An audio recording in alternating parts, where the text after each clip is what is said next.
Magandang gabi mga kaibigan. Nasa malamig na lugar ako ngayon kaya kailangan kong maghigop ng mainit. Dark chocolate po ito. Sarap. Sa mga gustong mag-order ng dark chocolate, may stock na tayo. Ito, bagong gawa. As usual, yung tawagan or i-text nyo itong number na ito. 0916-9000-997.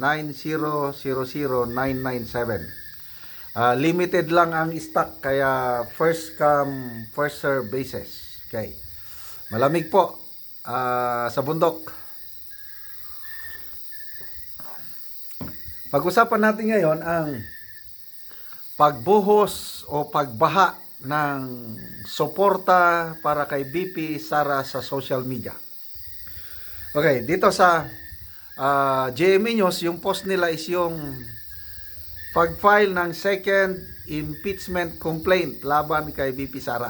Na-file na yung pangalawa.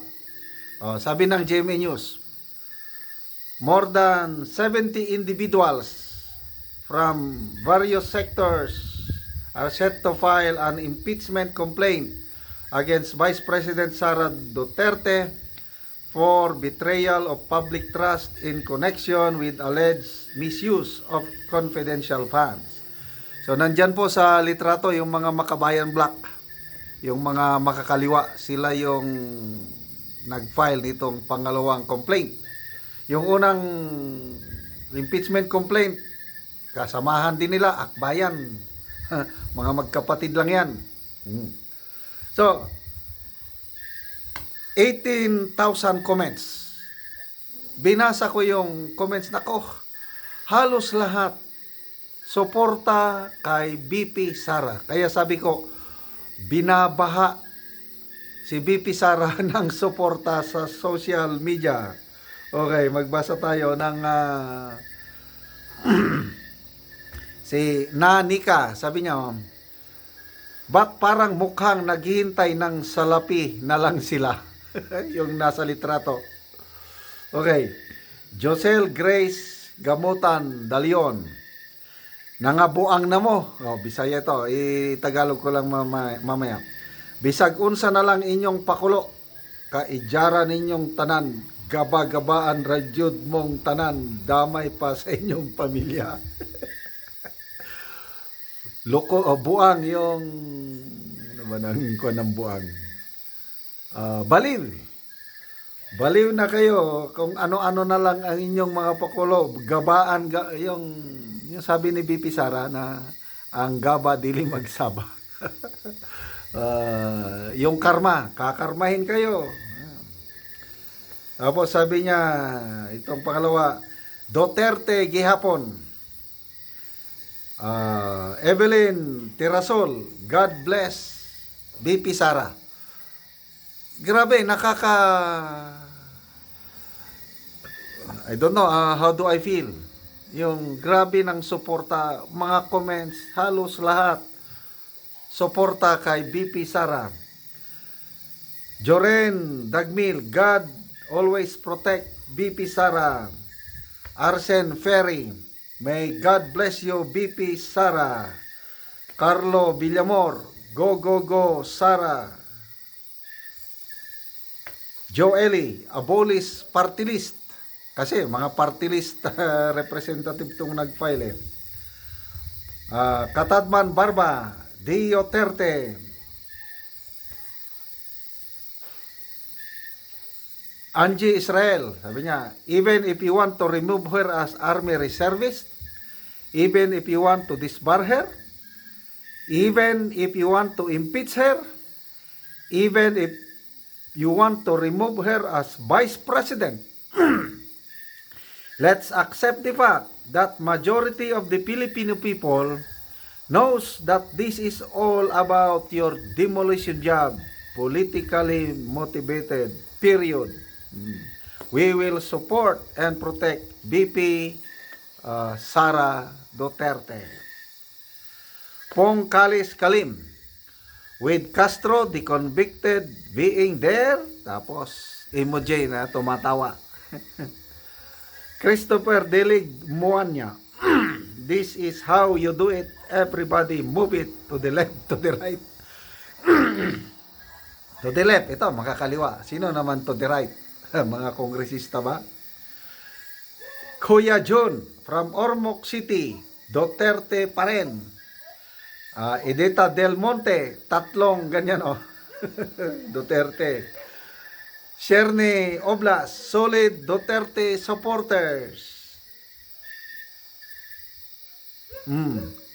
Wins Babita Sweeper, pinakita niya yung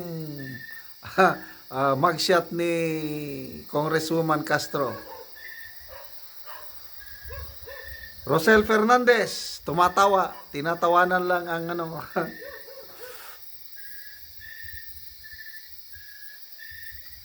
Pordapio Colafo, sabi niya, waiting 2028 election. Yan, diyan natin malalaman sino ang malakas. Sige, impeach nyo lang. Hindi nila alam yung kultura ng Pilipino na kung sino yung inaapi, nandun yung suporta ng tao basta inaapi ka. Sige, apihin nyo pa si BP Sara. Zander Ed, sabi niya, various sectors of NPA. Okay. Bigyan pa natin.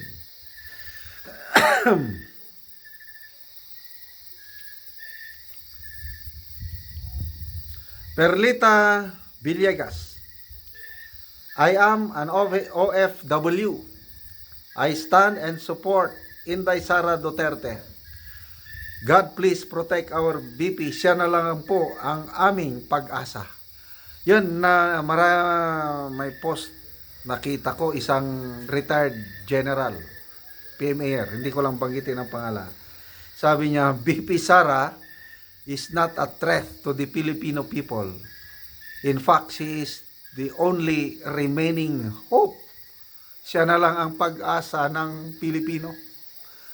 Kasi kakaiba talaga yung tapang at malasakit niya sa Pinoy. Kaya, sige lang, laban lang, BP Sara. Dumarami na ang hindi lang yung 32 million, dumarami na. Bumabaha nga ang suporta sa dito. ST, sabi niya, nagsama-sama mga timawa. Inday Panday, Duterte para sa masa. Evelyn Tirasol, God bless BP Sara. PGM Mora, mga takot lang kayo maging presidente si Inday Sara kasi uubusin talaga kayo. Ito ang tunay na dahilan. Mauubos itong mga makakaliwa pag naging presidente si BP Sara. Sinimulan ng tatay niya, PRRD, NTF-ELCA. Kaya hintayin nyo another Duterte, mapupulbos na kayo. Pipax Abalye, sabi niya, BP Sara gihapon among suportahan kamo tanan kongresista nga sigig tahol diha sa hearing kontra Sara Duterte, di ko mo botar sa inyo. Oh, Bisaya man yon. Duterte pa rin daw siya, hindi niya bubutuhan ang mga kongresista nga siging tahol. Darwin T. Minor, all because of PRRD charted an independent foreign policy that truly benefit Filipinos. This impeachment scheme is well planned and well funded by the CIA to make sure no more Duterte in the palace. Money, money, money. It's so obvious. This current government is working together with the CPP, NPA, NDF.